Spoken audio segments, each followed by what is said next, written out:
seja bem-vindo ao Sala de Visitas. O Jaraguá é um bairro da zona noroeste que tem uma grande influência indígena e muitas histórias para serem contadas. E é lá que um grupo de jovens criou um projeto para resgatar as memórias e mostrar a realidade da região, o coletivo Salve Quebrada. Aqui com a gente o responsável pelas pesquisas, entrevistas e historiador Rodrigo Benevenuto. Rodrigo, seja bem-vindo aqui ao Sala de Visitas. Oi, Nera, muito obrigado. Obrigado a todo mundo do Sala de Visitas também. Bacana. E também com a gente a poeta, que também faz parte do projeto, Larissa Cordeiro. Larissa, obrigada também pela sua contribuição e participação aqui com a gente no Sala. Eu que agradeço, o coletivo Salve Quebrada que agradece o convite. Bacana. Rodrigo, vamos primeiro explicar como é que nasceu essa ideia, Sim. como é que nasceu essa necessidade de se resgatar essas histórias que existiam ali naquela região. Sim, eu sou do Jaraguá, nascido, criado, infância e adolescência, mas eu fui fazer a faculdade em Mariana, Minas Gerais, fui estudar história lá. Passei 6 anos lá, mas sempre voltava nas férias, cheguei a trancar a faculdade e sempre bate aquela saudade quando você está longe, né? E eu fiz um trabalho, um estágio lá em Mariana, que eu aprendi, eu entrei em contato com história oral, né? Que é toda uma metodologia que você entrevista moradores e tenta fazer um resgate da história. E eu vi que tanto o Jaraguá, que é a minha quebrada, quanto outras quebradas de São Paulo e talvez do Brasil, esse trabalho de resgate quase não existe, né? Então, eu vim decidido a ter algum projeto nesse sentido, algum trabalho, né? Então, foi basicamente assim. É legal você falar isso porque tem muita gente que sai para estudar, consegue títulos e diplomas e acaba esquecendo das origens, de tudo que viveu para chegar até ali, né? É bacana você usar a sua formação em prol da sua comunidade, né? Isso é bem bacana. E da ideia para sair do papel, como foi? Então, foi uma coisa assim, de conversa, uma coisa muito informal, né? Bem periferia, assim, por assim dizer, né? Muito bar, muita conversa, assim, na rua. E eu tenho um prazer, assim, de ouvir os mais velhos. De ouvir o pessoal em boteco, aquele jogo de truco, aquela coisa, sempre sai muita coisa. E você começa a perguntar, mas como que era isso aqui lá nos anos 80? Isso vai se desenrolando em muita coisa. Então, ali eu comecei, em 2015, eu sempre tenho essa necessidade prática, mas acabo cruzando com um pouco da minha vida acadêmica, porque eu fui fazer mestrado, né? E eu encontrei uma faculdade que tem toda essa linha de história oral, que é no Rio de Janeiro, então eu sempre saio, mas eu fui estudar o Jaraguá lá. E lá, que a faculdade é o CPDOC, do FGV, e eles têm todo um aparato de história oral que me ajudou muito. Então, ali eu já comecei a entrevistar com um gravador, né? E comecei a chamar mais gente. E o pessoal começou a vir comigo, a gente começou a ir na aldeia do Jaraguá, né? E começamos ali a entender um pouco mais, para além da nossa vivência, entender um pouco mais sobre a história mesmo. E em 2016 a gente decidiu formar o coletivo mesmo. Aí eu convidei a Larissa, já tinha convidado o Jamal, a Thalita e depois veio a Paula também, né? E hoje tem o Sandro, que é um músico. Então, a cada dia tem chegado mais gente interessada, algumas redefinições, né, que o projeto está caminhando. Nesse coletivo, Larissa, existem várias vertentes, inclusive a poesia. Eu queria que você falasse um pouco dessas vertentes e de como a poesia contribui para o projeto. Sim, o nosso projeto tem como principal objetivo, como o Rodrigo falou, o resgate da história do bairro através de entrevistas de história oral. E aí a gente faz a entrevista com as pessoas e isso fica no acervo do CEL Pera Marmelo, que é o CEL lá da Vila Aurora. Disponível para consulta, assim como o livro. A pessoa que quiser trabalhar com aquele material, é só chegar e pedir emprestado. E aí, nesse sentido, esse é uma das nossas ações. Depois, a gente tem como devolutiva para a pessoa que a gente entrevistou o Grafite, que aí o Jamal é um grafiteiro miliano da quebrada, monstrão, e aí ele convida outros grafiteiros e aí a gente fez várias ações de grafite, inclusive. E aí, as entrevistas, o grafite, e eu acho que a poesia entra como uma maneira de, a gente não só resgata a história do bairro, mas a gente ajuda a construir uma nova história, né? No sentido de que dar uma opção para a molecada, para ela perceber que existem outras coisas a serem ostentadas. Eu entendo a literatura como uma maneira de emancipação, né? Uma maneira de se libertar. Então, eu acredito que a poesia salva, ela cura, e não é metáfora. Quando a gente fala que o hip-hop salva, o hip-hop cura, não é metáfora, é real, assim. Então, eu acredito que a poesia vem mais nesse sentido, né? A gente organizou um sarau na Escola Fontinelli. Foi uma imensa satisfação para mim, porque foi uma escola que eu estudei da 1ª à 8ª série. Então, a gente fazia um sarau com a molecada, né? Eu me vi, né, naquela idade, ter uma forma de aprender que não seja aquela coisa, sala de aula. Eu acho que a poesia entra mais nesse sentido. E eu acredito, assim. E hoje, como moradora lá da quebrada do Jaraguá, né? Quais são os principais problemas que o bairro tem hoje, que vocês com certeza entram também para contribuir com essa questão dos jovens e etc? Sim. Eu moro numa parte de Jaraguá, é um bairro pequeno, novo, que fica entre Perus e Jaraguá, chama Sol Nascente. Para falar especificamente do Sol Nascente, aí eu deixo para o Rodrigo falar da Aurora, porque ele está, né, mais lá e ele vem estudando isso academicamente, eu acho que ele tem mais propriedade para falar, mas o Sol Nascente é um bairro novo e aí uma coisa caótica. Tem um céu ali perto, não é? Tem, no Sol Nascente? No Sol Nascente tem o céu Anhanguera e tem o céu Perus, que são os dois mais próximos, né?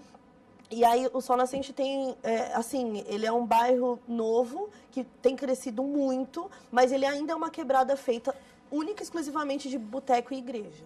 É só o que tem.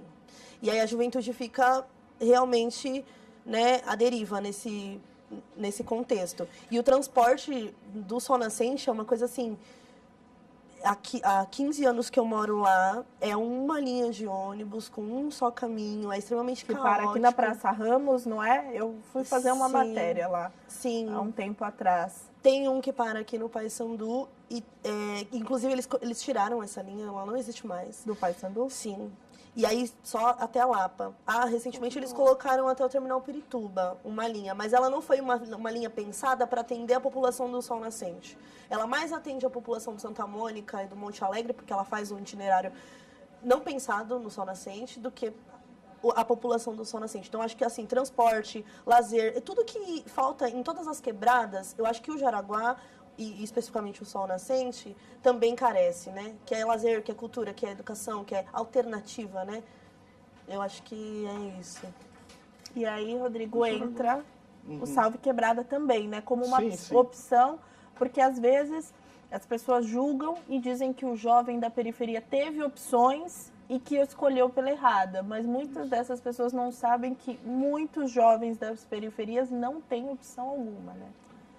Na periferia, além da falta de opção, a falta de lazer, que é crítico, uma questão que é recorrente em qualquer espaço fora da própria quebrada é a violência, que ela existe. Ela existe, você sente ela no Jaraguá e em outras quebradas. Mas isso é uma coisa de um bairro. É muita gente talentosa, de várias idades, de todos os gêneros.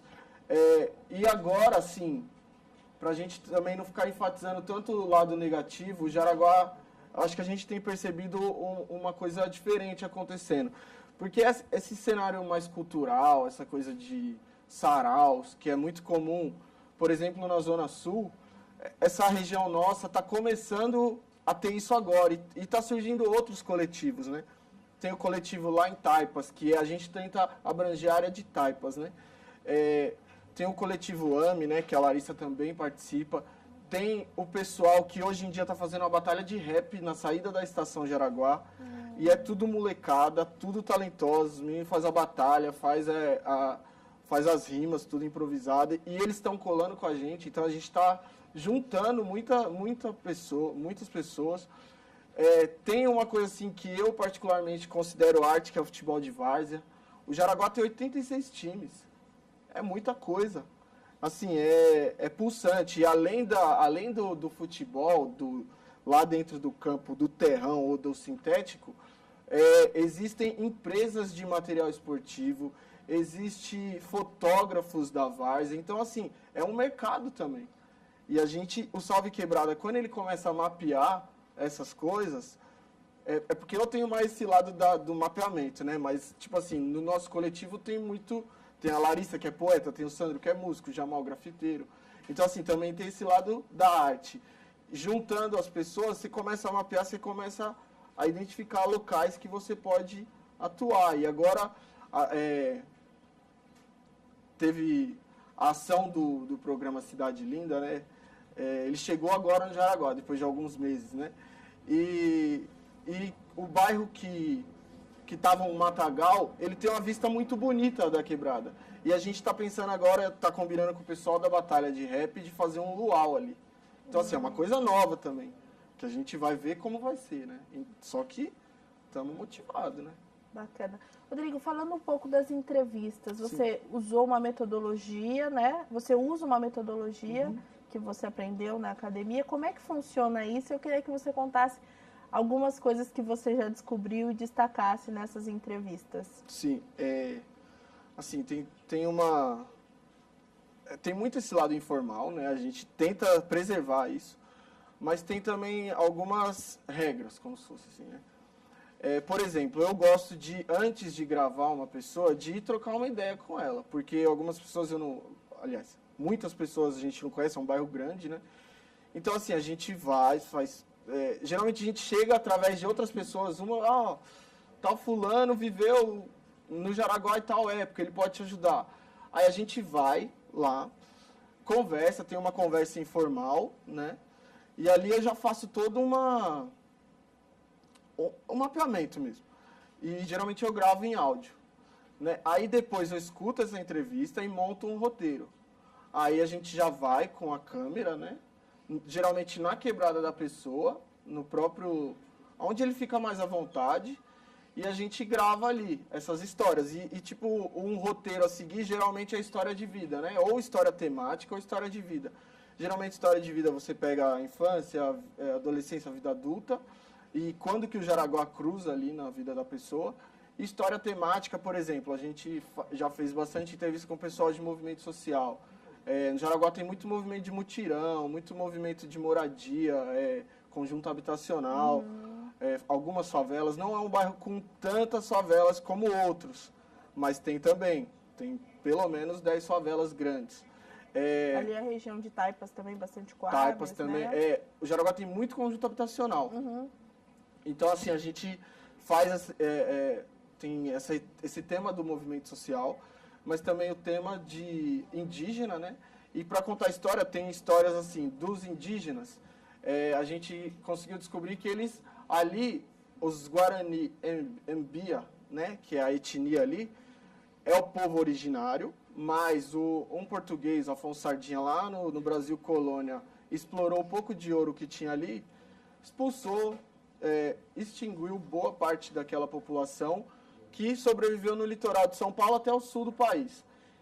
E essa etnia e outras, eles têm uma ideia de retomada. Locais sagrados para ele, como o Pico do Jaraguá, eles reocupam.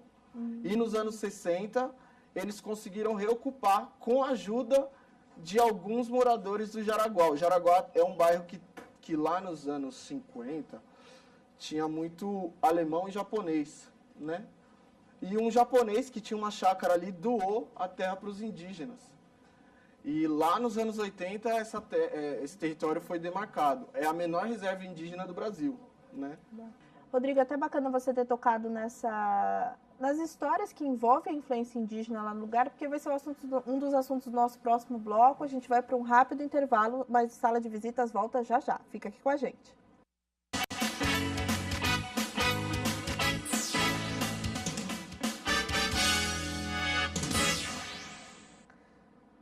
De volta com Sala de Visitas, hoje conhecendo o coletivo Salve Quebrada, que resgata histórias e memórias do Jaraguá. Continuo na companhia do Rodrigo Benevenuto, que é responsável pelas pesquisas e entrevistas do projeto e historiador, e da poeta Larissa Cordeiro. Rodrigo, no bloco passado a gente estava falando da influência indígena que existe ali no Jaraguá. Ainda existem aldeias remanescentes ali naquela região que lutam muito pela demarcação de terra, pela conquista de mais terras, né? Como é que é a influência desses povos por lá? Na verdade, é uma questão problemática, assim, porque, infelizmente, eles ficaram muito isolados ali, até da própria população de periferia. É muito comum, segundo alguns relatos deles mesmo, assim, pra gente, a gente passa de ônibus ali, os moradores, né? Passa de ônibus ali, dá uma olhada, às vezes tem uma empatia, mas muitas vezes não tem, né? Tem um certo desprezo, às vezes, infelizmente, ou indiferença. E muita gente que tem uma certa empatia acaba não estabelecendo nenhum contato, né? Então, assim, como ali, infelizmente, a condição social é muito difícil para eles, né? A pobreza muito expressiva, assim, né? E então eles ficaram com alguns estigmas. Por exemplo, chamam ali de uma favela, falam que ali é tudo misturado, só que não é. E a gente, assim, do Salve Quebrada, a gente tenta justamente fazer esse trabalho de aproximação nas escolas, né? Que eu acho que é o principal objetivo e um dos nortes, assim. Porque os indígenas ali, eles, além de só receber ajuda de governo, assistência, né, por assim dizer, eles preservam, da medida do possível, eles conseguem manter a casa de rezas, eles conseguem manter o idioma, né, o Guarani, e as escolas ensinam no Guarani. Então, assim, tem todo o trabalho de preservação que não é fácil para eles, né, considerando toda aquela questão social ali. Então a gente tenta valorizar aquela história e tentar aproximar. E ali, essa coisa de tecnologia, eles são bons com tecnologia, eles têm um uso diferente da tecnologia, eles gostam de celular de verdade, mas é um uso coletivo, é diferente. E ali tem grupo de rap, sabe? Tem cultura. Então... Porque, no fundo, os jovens e as crianças de lá acabam tendo as mesmas necessidades das crianças da periferia, porque faltam muitas oportunidades, né? Sim, inclusive o Grupo Os Guarani, muito bom. Eles, quando a gente foi lá, a gente fez amizade com eles, eles falaram, eu quero que... Eles são muito receptivos. Eles falaram, aqui, aldeia e favela tá na mesma pegada. A gente vive, a gente tem que se unir, a gente não tem que dispersar, porque todo mundo sofre e junto a gente é mais forte. Alissa, você já disse aqui no programa hoje que o hip hop cura, o hip hop salva, a poesia cura e salva também. O que você quis dizer com isso? Você tem exemplos para dar para gente? Eu tenho exemplos para dar, sim. Eu acredito que talvez não seja nenhuma questão de crença, basta a gente observar a história dessas duas manifestações artísticas dentro da periferia. O que significa o hip hop, o rap, a literatura, a poesia, para quem não tem opção. E aí, quando eu digo não tem opção, é literal. Eu acredito que, por exemplo, se você tem uma válvula de escape para o sufoco que é existir, muitas vezes nas condições em que nós e as pessoas de quebrada existem, você tem a oportunidade de ressignificar a sua existência, olhar para as coisas de outra maneira. Eu acho que o Salve Quebrada tem feito isso comigo, assim, né? Ter me dado a oportunidade de ser uma mulher que não só trabalha das 8 às 18 e tem um contato com o próprio lugar muito distante. Ele faz eu enxergar o meu lugar de outra maneira, ele faz eu enxergar as pessoas que me cercam de outra maneira, o Pico do Jaraguá de outra maneira, não é, né? Muda, eu acho que ressignifica. Então, por exemplo, quem seria o Mano Brown hoje se não fosse o rap na vida dele? Poderia só ser mais um pretinho de quebrada que talvez não chegasse aos 30 anos, né? Num país que mata um jovem negro a cada 23 minutos. Eu acho que, por exemplo, Sérgio Vaz, ele é uma grande referência da literatura marginal, da poesia marginal, no sentido de que poesia não é uma coisa elitizada, não mais, né? Acho que a quebrada também faz poesia.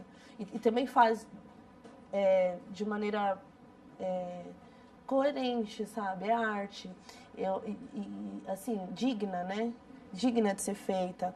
E aí é uma maneira de valorizar. Eu acho que o movimento de slams em São Paulo também tem dado um boom nisso, né?